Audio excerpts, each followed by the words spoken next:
Aluva Perumbavoor state ഹൈവേയിൽ നിന്നും 1 kilometre ദൂരത്തിലായി. Rajagiri multi speciality ഹോസ്പിറ്റലിൽ നിന്നും 3 കിലോമീറ്റർ അരികിലായി.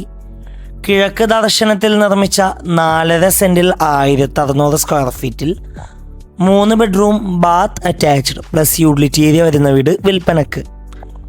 2 SUV കാർ പാർക്കിംഗ് സൗകര്യമുള്ള ഈ വീട്ടിൽ നിന്നും പുക്കാട്ടുപടി ടൗണിലേക്ക് 4 കിലോമീറ്ററും Aluva railway station 8 kilometre, Perumbavoor 10 kilometre, Kakkanad info park 13 kilometre, Cochin international airport 13 kilometre, Edappally 16 kilometre ആകുന്നു. ഫ്ലഡ് ബാധിക്കാത്ത ഏരിയയിൽ സ്ഥിതി ചെയ്യുന്ന ഈ വീട്ടിൽ വാട്ടർ സോഴ്സിനായി വെൽ വാട്ടറും KW വാട്ടർ കണക്ഷൻ അവൈലബിൾ ആണ്. ഈ വീടിന് ഓണർ ആവശ്യപ്പെടുന്ന തുക 73 ലക്ഷം രൂപയാണ്. 73 lakhs വില നെഗോഷ്യബിൾ ആണ്.